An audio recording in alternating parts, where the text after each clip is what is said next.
Hello everybody, Dr. Blanchard here from the COVID camper. Today is April 1st and it's day 9 in the camper. Again, I'm staying away from my family so I don't bring this home to them. I'm a family physician here in Michigan. Let's get right into it. So what are the COVID questions that we're getting from people? One of them is, what should I do if I develop symptoms, and how do I know if I need to go to the emergency room? So this is a really important question, and the symptoms can vary from no symptoms at all to just a runny nose, or to more severe symptoms like fever, coughing, and even bad shortness of breath. So the first thing you do if you develop symptoms of an upper respiratory infection is you contact your primary care physician.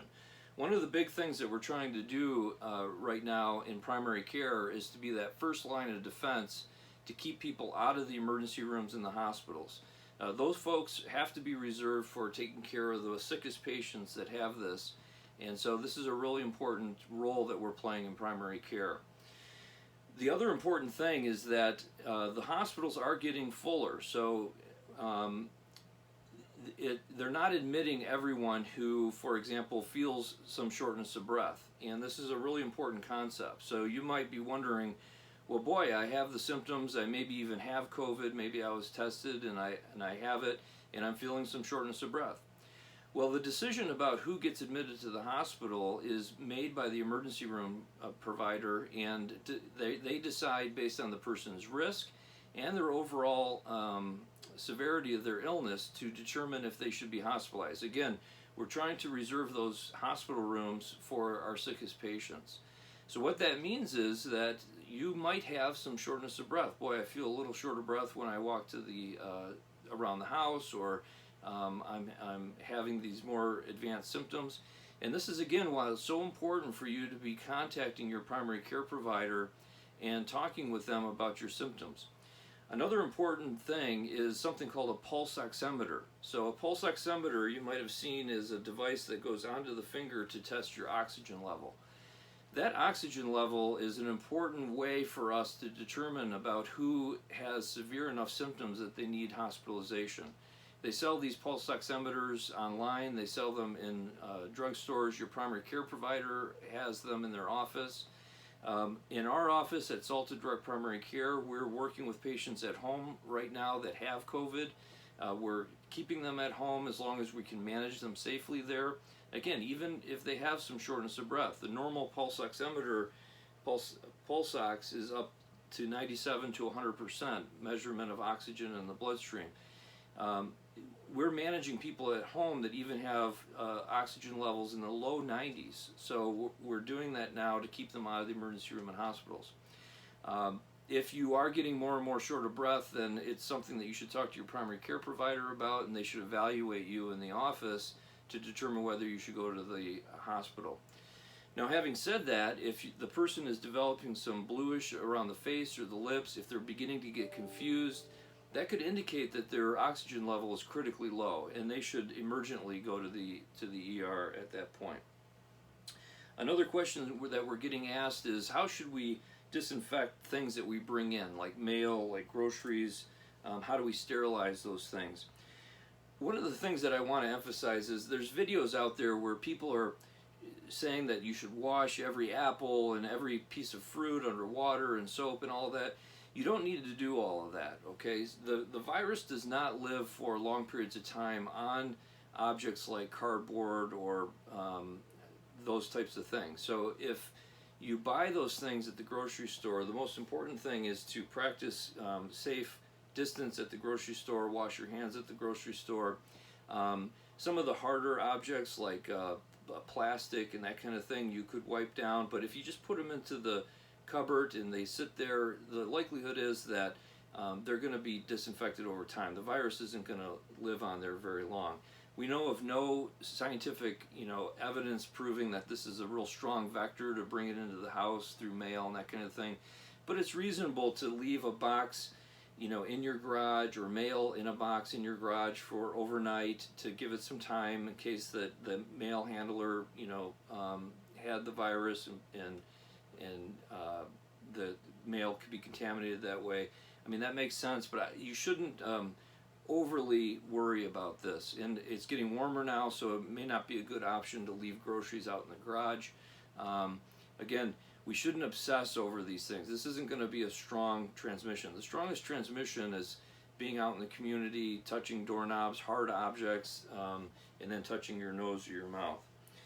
One of the things that we know that there's a lack of disinfecting solutions that are available in the grocery stores. One of the things that they say on the CDC website is you can take a third cup of bleach for every gallon of water and you can mix those, and that creates a good disinfectant.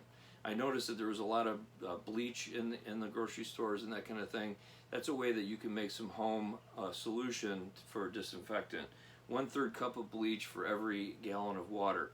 You want to do that mixing in a well-ventilated area, and you don't want to mix bleach with any other kind of ammonia or any other kind of a chemical. It's just with water. Another question that we're getting is, do we have to worry about our pets? Can you get it from if someone pets your dog and then you pet the dog? Again, there's no scientific evidence supporting that that's a strong vector. Very unlikely that you're going to contract it that way, but anytime you pet an animal, you should wash your hands afterwards anyway, so that's always a good idea. One of the things that I'm grateful for is my Stormy Cromer hat. This is my hat that I wear at hunting camp and fishing in the colder weather. My wife never lets me wear the hat unless I'm at a hunting camp or fishing. So out here in the COVID camper, I get to wear my Stormy Cromer hat, and I'm glad about that. And my wife is going to kill me for wearing this in this video. Sorry, Julie. One positive thing that I hope comes out of this, I've said it before about this concept of mindfulness. What I'm hoping is that the tremendous stress response that this is causing in a lot of people, I'm hoping to help them understand that the stress that we're feeling now is the same stress response that we have from everyday events in our lives, so outside of a viral pandemic.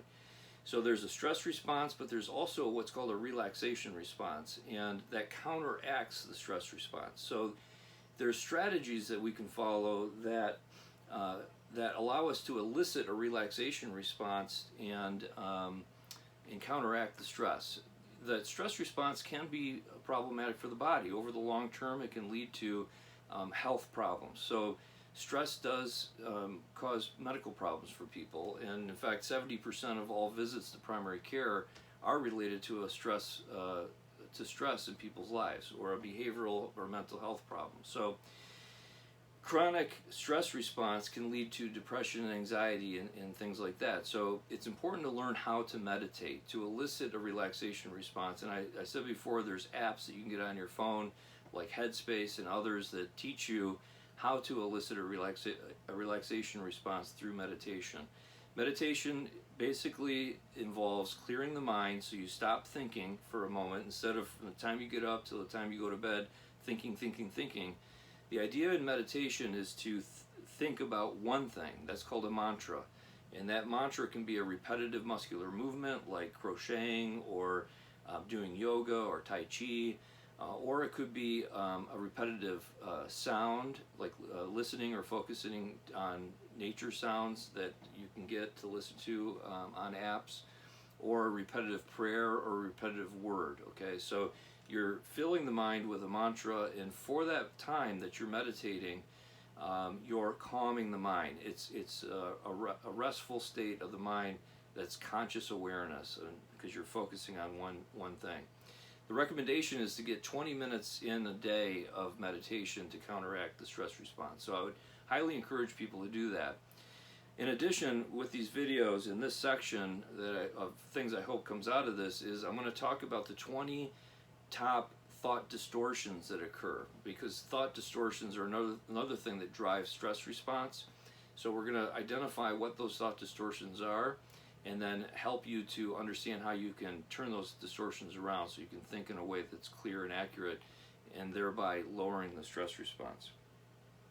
One thing that how DPC works for me is it's simply the direct primary care model allows us to take a panel of 2,400 patients, which is usually what a primary care provider sees or takes care of 2,400 patients, and shrink that down to 800 patients. So each provider has, in our practice in direct primary care, has a small manageable panel of patients, of 800 patients, that generates maybe 10 visits a day, and as opposed to in the traditional setting where the provider has to see 20 to 30 patients a day. And so we have a smaller panel, smaller number of patients that we see each day, and thereby we can give them better access and more of our time, more of our attention, and more care for each patient in our practice. So that's one of the things that I really love about direct primary care and being a direct primary care doctor. If you want to see how salted direct primary care can work for you, you can check us out on Facebook at facebook.com/Salta of Clarkston or facebook.com/Salta of Troy. You can also reach Kyle at 248-922-3076. He'd be happy to answer all of your questions. And again, greetings from the COVID camper. Love each other, and we'll see you tomorrow.